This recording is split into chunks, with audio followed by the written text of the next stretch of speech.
Now, one thing I wish to highlight at this point of the lecture, and please take note of this in your notes, is this particular argument, and it goes like this, that even though race is a social construction, as we discussed, it has a social reality.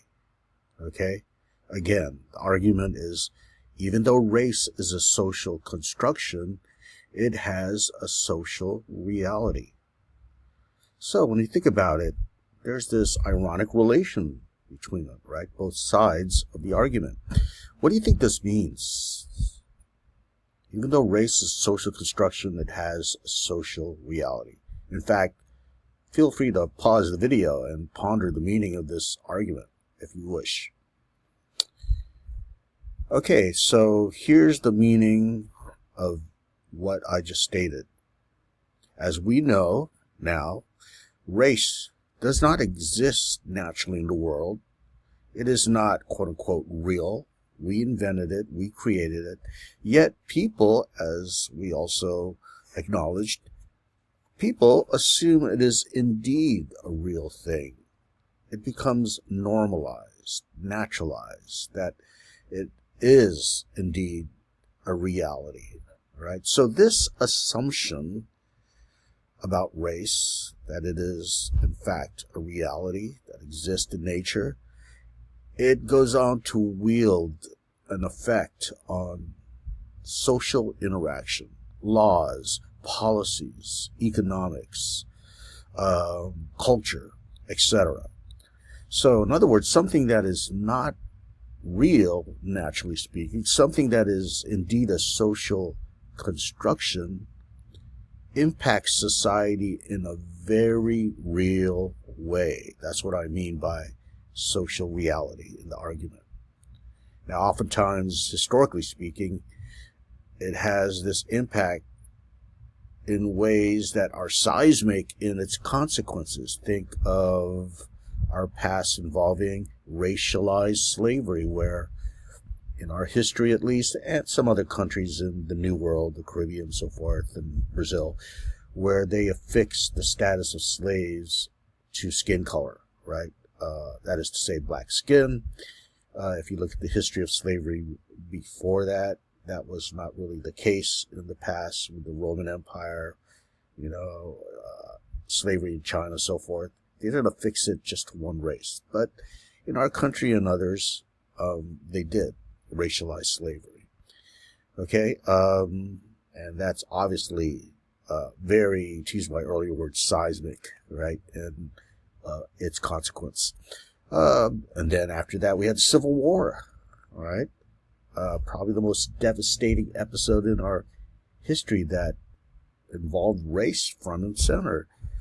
Jim Crow, legal segregation following that, immigration issues, the search for foreign workers overseas to serve as a cheap labor force in order to fulfill the labor shortage of our industrial capitalist system, right? Today, think about farm workers working in the fields, right? Picking our fruits and vegetables that we eat every day. So this obviously impacts more contemporary issues today.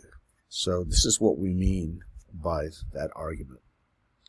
So in sum, we know that race is a social construction that impacts our history and continues to do so at the contemporary moment in a very profound way. It's something that we cannot ignore, nor can it be swept under the carpet, so to speak.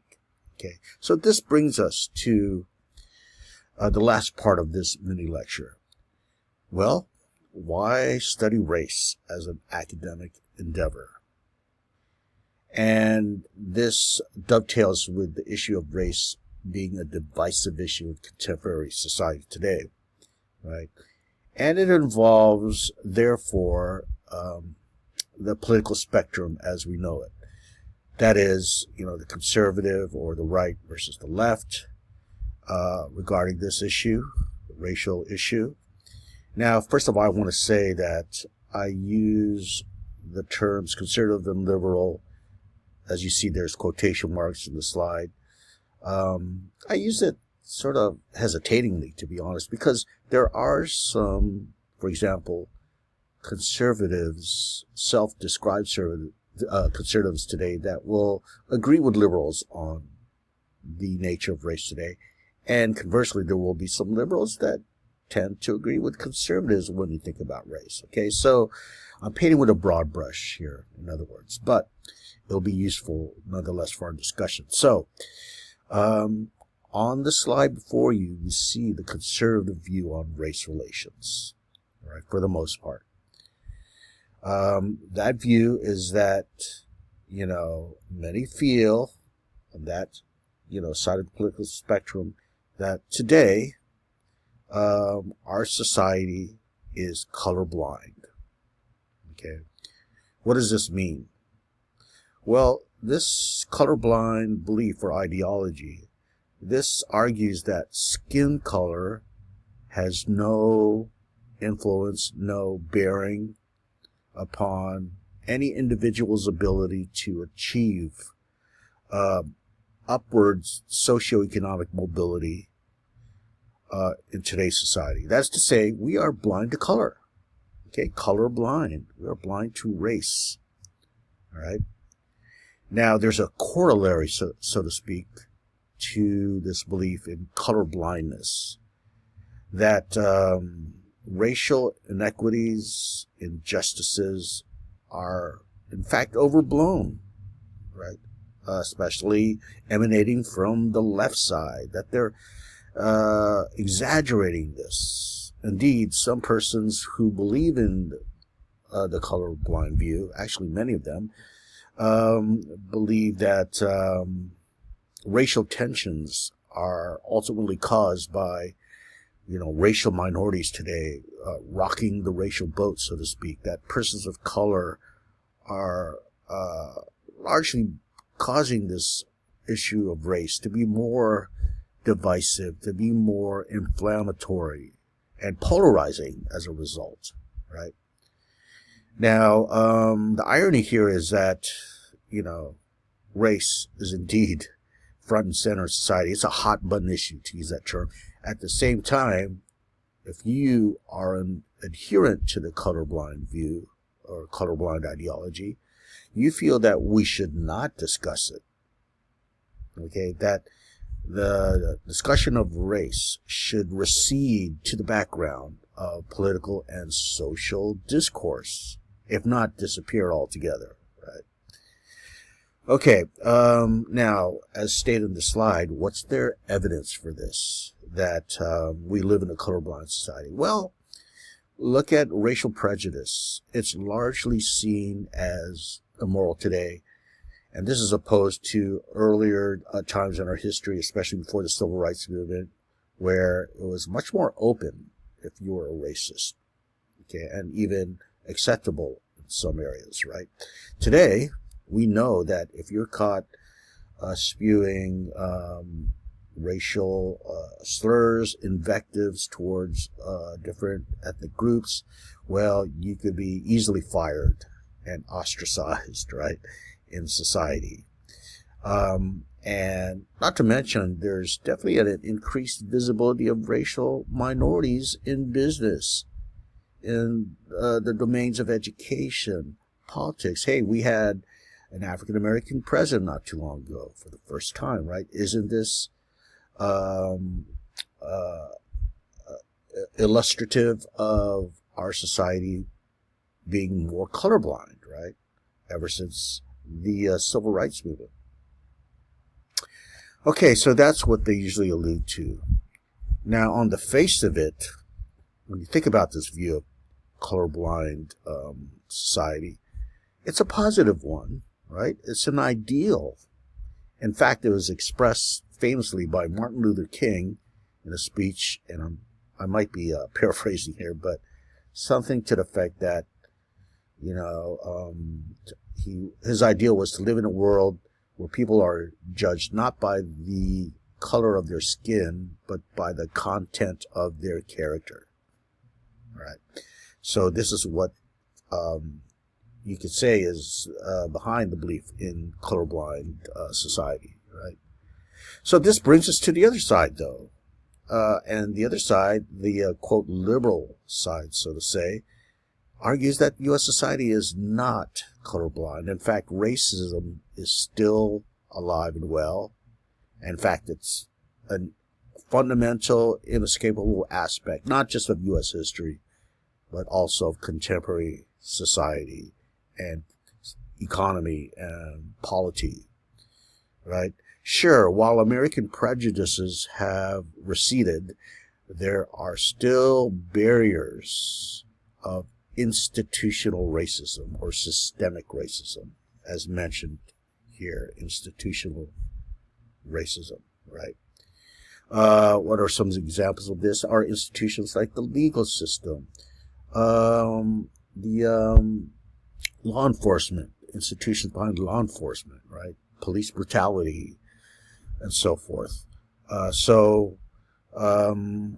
furthermore, they argue there's still such thing as racial profiling in stores, in restaurants, in policing again. So, indeed, some scholars and activists argue that the colorblind worldview is, in actual truth, a form of racism, masquerading as being non-racist, right? Because they claim to be colorblind, right? So if you openly state beliefs such as, hey, there's no more racism in society today, therefore we should eliminate all policies, all preferential treatment that was aimed towards persons of color. Well, if you openly advocate that, this only leads to the deepening of institutional racism. And some people say, those people who argue there's no more colorblind society, they're fully aware that there is still institutional racism, and that's their way of deepening it, right? Okay, so what's noticeable here is this, that what divides Americans is really a profound disagreement over the legacy of the civil rights movement, right? According to the colorblind view, the civil rights movement was indeed successful in its goals.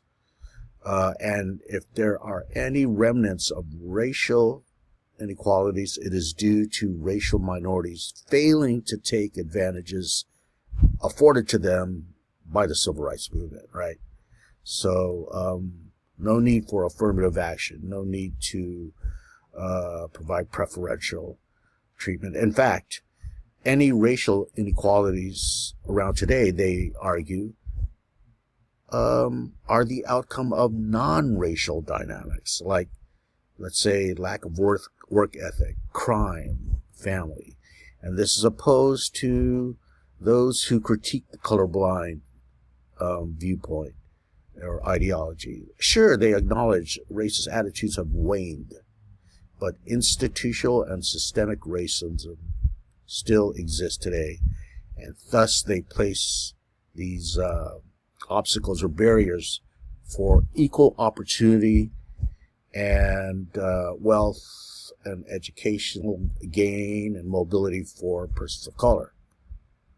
Okay. In fact, in the act of being beholden to or an adherent to the viewpoint of colorblindness, those persons actually play a role in perpetuating institutional racism, as I described.